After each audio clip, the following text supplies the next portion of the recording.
Often hailed as the definitive guide to value investing, Benjamin Graham's The Intelligent Investor has earned its place as perhaps the most important financial book of the 20th century. Endorsed by his most famous student, Warren Buffett, as by far the best book on investing ever written, its lessons have guided generations of successful investors. But this is not a how-to-make-a-million book. Its true purpose is to provide guidance in the adoption and execution of an investment policy, focusing on creating a sound intellectual framework for making decisions and cultivating the emotional discipline needed to succeed. At the heart of this framework is a single, powerful idea that Graham calls the central concept of investment, the margin of safety. Introduction. The purpose of the book. Benjamin Graham, widely hailed as the father of value investing, wrote The Intelligent Investor not as a guide to getting rich quick, but to provide a sound intellectual framework for making decisions and to prevent investors from falling into costly errors. The book's primary goal is to teach the reader how to adopt and execute a sound investment policy. Warren Buffett, Graham's most famous student, calls it by far the best book on investing ever written. The intelligence Graham refers to is a trait more of the character than of the brain, emphasizing patience, discipline, and the ability to resist emotional impulses. At the heart of this framework is a single, powerful idea that Graham calls the central concept of investment, the margin of safety. Part 1. The philosophical foundation of intelligent investing. Before an investor can act, they must first understand the fundamental principles that separate success from failure. Graham builds his entire philosophy on three powerful concepts. 1. Investment versus speculation. Chapter 1. Graham begins by establishing the critical difference between an investor and a speculator. He argues that this distinction has been dangerously blurred over time, leading many to take speculative risks while believing they are investing. The definition of investment. Graham provides a precise definition. An investment operation is one which, upon thorough analysis, promises safety of principal and an adequate return. Operations not meeting these requirements are speculative. Thorough analysis. This means the study of the facts in the light of established standards of safety and value. Safety of principal implies protection against loss under all normal or reasonably likely conditions. Adequate return refers to a satisfactory rate of return for the investor, however low, so long as it is intelligently decided upon.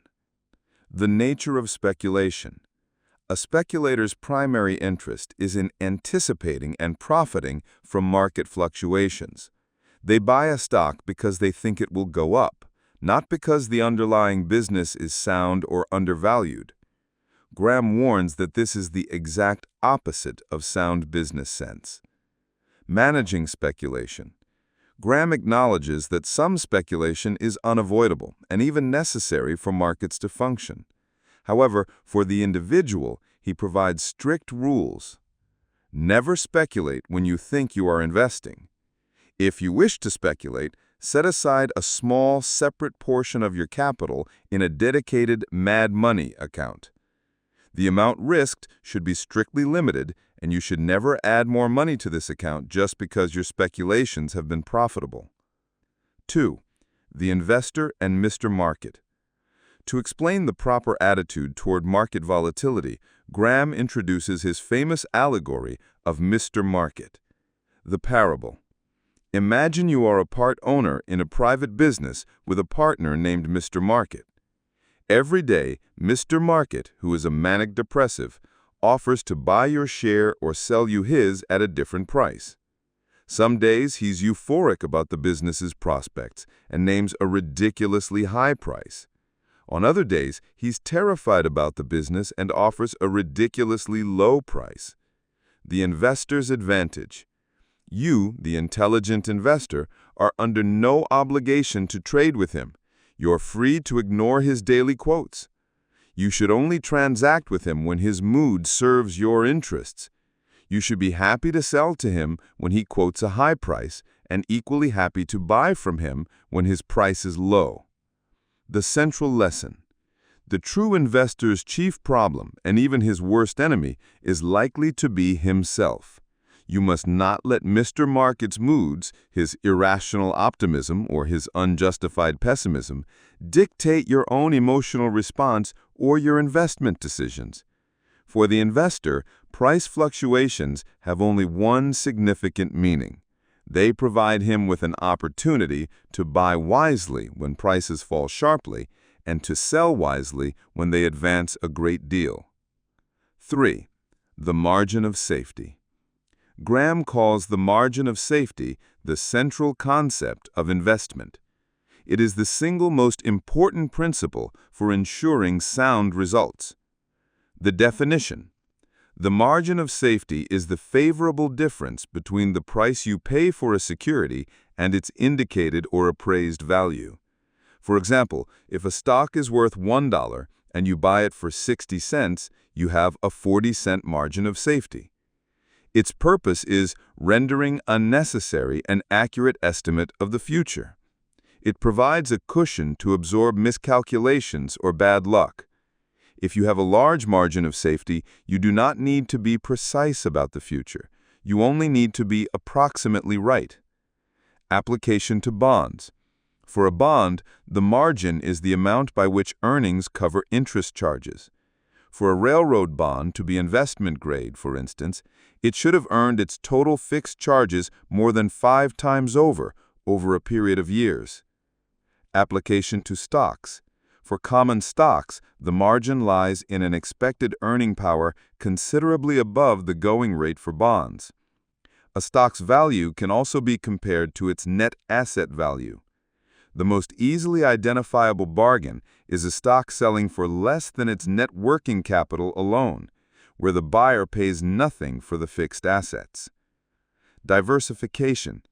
The margin of safety is closely connected to diversification. The margin guarantees only a better chance for profit than for loss, not that loss is impossible. By diversifying across many securities, each with its own margin of safety, the investor makes it more certain that the aggregate of the profits will exceed the aggregate of the losses. Step 3. Where is it all going? The monthly tabulation.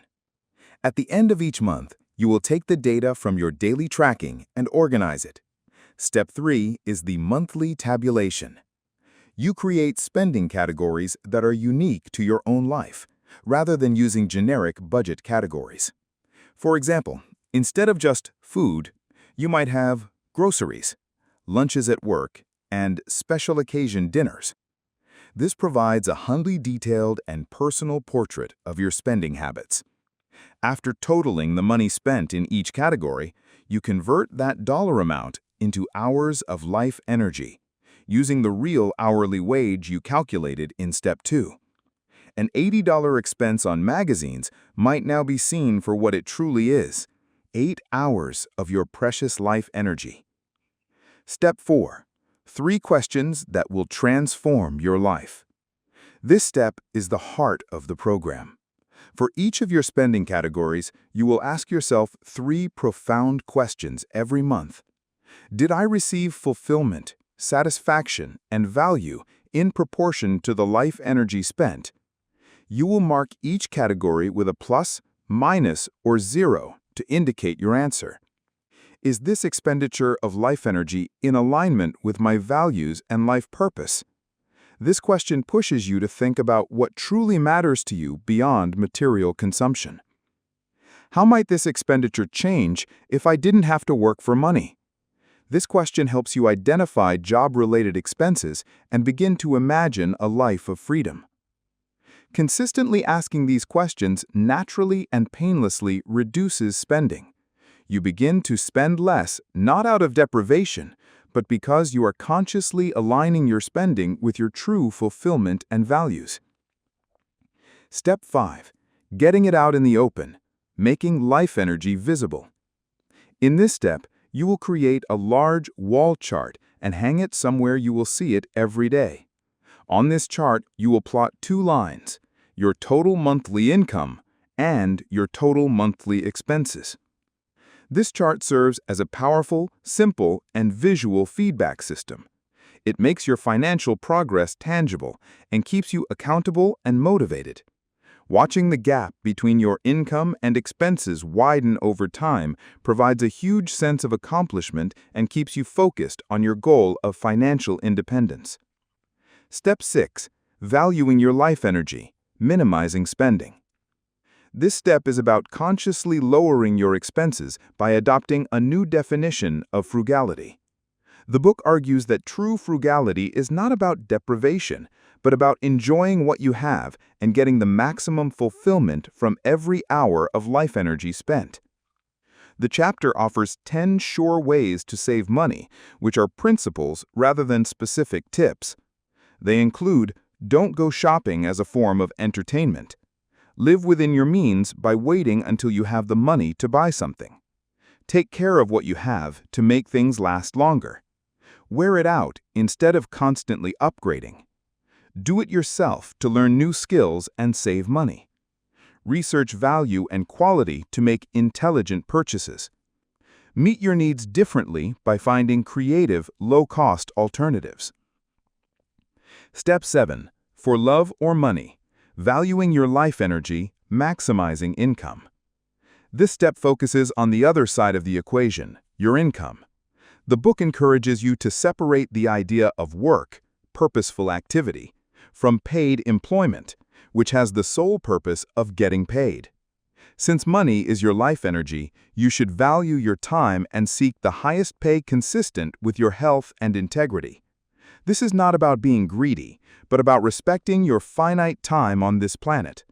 By consciously valuing your life energy, you will naturally seek out higher-paying opportunities and increase your income, accelerating your path to financial independence. Step 8. Catching fire, the crossover point. This is where the magic of the program becomes visible on your wall chart. The growing gap between your income and expenses is your capital, money that can be put to work to earn more money. In this step, you will add a third line to your wall chart, monthly investment income. This is a projection of the passive income your accumulated capital could generate.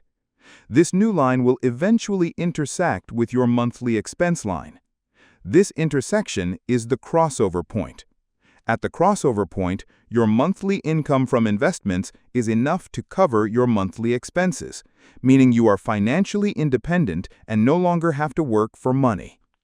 Knowing this point is no longer a vague dream, but a foreseeable reality is incredibly empowering. The chapter also introduces the 3 pillars of financial independence: capital, your income-producing investments; cushion, 6 months of living expenses saved in an easily accessible account; and cash, surplus money beyond your capital and cushion for large, irregular purchases.